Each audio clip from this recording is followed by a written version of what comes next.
Hi friends, welcome back to ജോജെ kitchen. Once again നമ്മുടെ ഓണം സീരീസിൻ്റെ 9ാം ഭാഗത്തിലേക്ക് എല്ലാവർക്കും സ്വാഗതം. എല്ലാവർക്കും സുഖമല്ലേ? ഓണമൊക്കെ റെഡി ആയിക്കൊണ്ടിരിക്കുകയാണ്. അപ്പോൾ എല്ലാവരും പരിപാടികളൊക്കെ തുടങ്ങിയെന്ന് തോന്നുന്നു.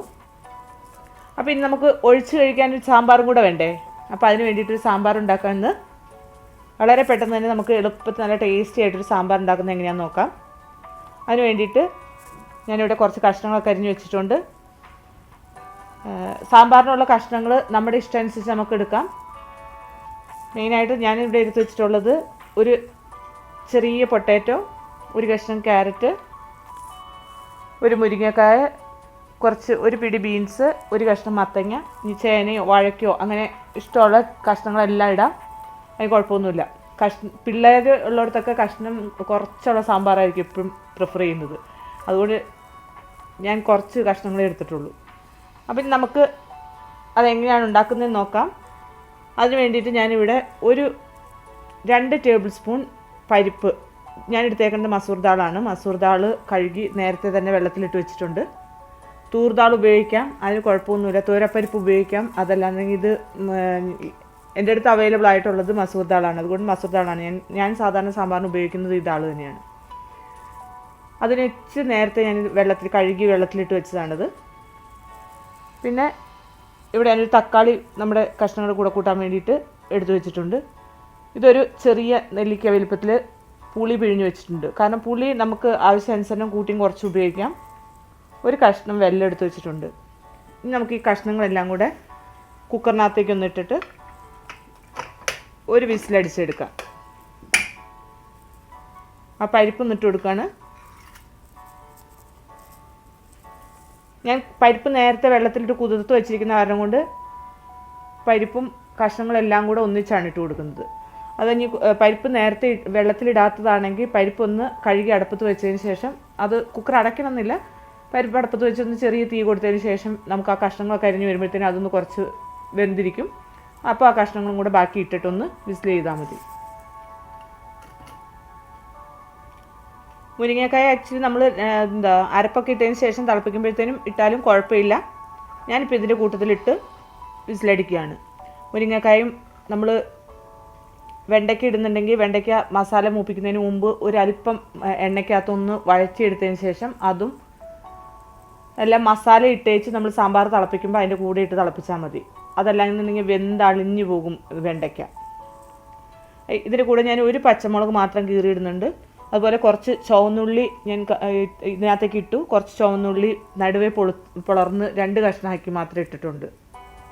നമ്മളിതിനകത്ത് വേറെ ഉള്ളിയൊന്നും ഉപയോഗിക്കുന്നില്ല. ഇനി നമുക്ക് അതിനകത്തേക്ക് 1 കപ്പ് വെള്ളം ഒഴിച്ചു കൊടുക്കാം. ഇനി ഒരു 1/2 ടീസ്പൂൺ മഞ്ഞൾപ്പൊടി ഇട്ട് കൊടുക്കുന്നുണ്ട്. ആ കഷ്ണങ്ങൾക്ക് ആവശ്യമുള്ള ഉപ്പും കൂടി ഇട്ടിട്ട് നമ്മളിവിടെ എടുത്ത് വെച്ചിട്ടുള്ള ഒരു കഷ്ണം വെള്ളം ഇട്ട് കൊടുക്കുന്നുണ്ട്. പുളി നേരത്തെ തന്നെ വെള്ളത്തിലിട്ട് പിഴിഞ്ഞെടുത്ത് വെച്ചതാണ്. അത് നമുക്ക് കുറച്ച് ഇതിനകത്ത് ഒഴിച്ചു കൊടുക്കുകയാണ് ഞാൻ. ചേന ഇട്ടാണ് കഷ്ണങ്ങൾ വേവിക്കുന്നതെങ്കിൽ, ചേനയും കൂടി ഇട്ടാണ് വേവിക്കുന്നതെങ്കിൽ പുളി ഉപ്പൊക്കെ നമ്മൾ കഷ്ണങ്ങളൊന്ന് വെന്തതിന് ശേഷം വേണം ഇട്ട് കൊടുക്കാനായിട്ട്. അല്ലെങ്കിൽ ആ ചേന വേകാതെ വരും. കുക്കറിലാകുമ്പോഴത്തേനും വേകാതെ വരാൻ സാധ്യതയില്ല. എങ്കിൽ കൂടെ നല്ലത് നമ്മൾ കഷ്ണങ്ങളൊന്ന് വെന്ത് കഴിഞ്ഞിട്ട് മസാല ഇട്ടിട്ട് തിളപ്പിക്കുന്നതിന് മുമ്പ് ഇച്ചിരി ഉപ്പും പുളിയും ഒഴിച്ച് തിളപ്പിക്കുന്നതായിരിക്കും. കാരണം ചേന സാധാരണ രീതിയിൽ ചില സമയത്ത് വേവാതെ വരാനുള്ള സാധ്യതയുള്ളതുകൊണ്ട്. അപ്പോൾ തക്കാളി 2 തരത്തിൽ, ഞാൻ പറഞ്ഞ പോലെ 2 തരത്തിൽ ഉപയോഗിക്കാം. നമുക്ക് മസാല ഇട്ട് കഴിഞ്ഞിട്ട് തിളപ്പിക്കുമ്പോൾ വേണമെങ്കിൽ ഇട്ടിട്ട് തിളപ്പിക്കുന്നതിന് കുഴപ്പമില്ല. അതല്ലാന്നുണ്ടെങ്കിൽ വലിയ കഷ്ണങ്ങളാക്കി മുറിച്ച് ഇതിനകത്തേക്ക് ഇട്ട് കൊടുക്കുകയാണ് ഞാൻ.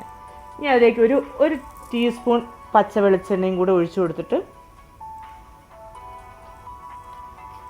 വെള്ളം ആവശ്യത്തിനുണ്ട് എന്ന് ഉറപ്പ് വരുത്തുക. ഇതിനകത്തിപ്പോൾ അത്യാവശ്യം വെള്ളമുണ്ട്. കഷ്ണങ്ങൾ അരിഞ്ഞ് വെച്ചപ്പോഴത്തേനും ഒരു കഷ്ണം കുമ്പളങ്ങയും കൂടെ അരിഞ്ഞ് വെച്ചിട്ടുണ്ട്. അതും കൂടി ഇട്ട് കൊടുക്കാം. ഇനി നമ്മൾ ആ കുക്കറൊന്ന് അടച്ച് അടുപ്പത്ത് വെച്ച് ഒരു വിസിലടിച്ച് കഴിയുമ്പോഴത്തേനും അതിനെ ഓഫ് ചെയ്യണം, മീഡിയം തീയിൽ വെച്ചിട്ട്. അപ്പോൾ ഞാനതൊന്ന് വേവിച്ചെടുത്തിട്ട് വരാം. നമ്മുടെ കഷ്ണങ്ങളൊക്കെ ഒരു വിസിലടിച്ചപ്പോൾ തന്നെ ഓഫ് ചെയ്തു. കഷ്ണങ്ങളൊക്കെ നല്ല പാകത്തിന് വെന്ത് വന്നിട്ടുണ്ട്. ഇനി നമുക്ക് അതിനകത്തേക്ക് ഒരല്പം മസാല ഉണ്ടാക്കി ഇടാം. നമ്മളൊരു കടായി അടുപ്പ് വെച്ച് ഒരല്പം എണ്ണ ഒഴിച്ച് കൊടുത്തിട്ടുണ്ട്. എണ്ണ നന്നായിട്ട് ചൂടായി വന്നു. അതിനകത്തേക്ക് അല്പം കടുക് ഇട്ട് കൊടുക്കാം. ആ കടുകൊന്ന് പൊട്ടി തുടങ്ങുമ്പോഴത്തേക്ക് നമുക്ക് ഒരു 2 വത്തലമുളക് മുറിച്ചിട്ട് കൊടുക്കാം. അതിൻ്റെ കൂടെ ഒരു അല്പം കറിവേപ്പില ഇട്ട് കൊടുത്തു.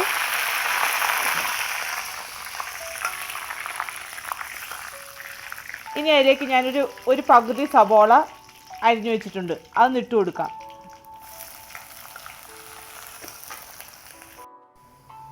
ആ സവോള ഒന്ന് മൂത്ത് വന്നു തുടങ്ങിയിട്ടുണ്ട്. അതിനകത്തേക്ക് നമുക്ക് ഒരു ടേബിൾ സ്പൂൺ മല്ലിപ്പൊടി ഇട്ട് കൊടുക്കാം.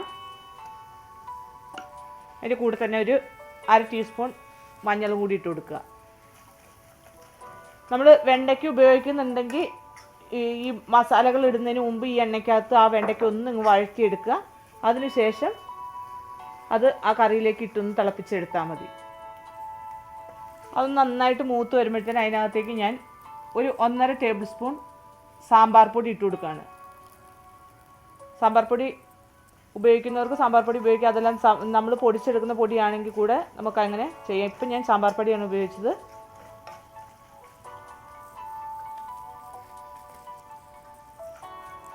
അതൊന്ന് ഒരുവിധം മൂത്ത് കഴിയുമ്പോഴത്തേനും അതിനകത്തേക്ക് ഒരു അല്പം വെള്ളം ഒഴിച്ചു കൊടുക്കുക.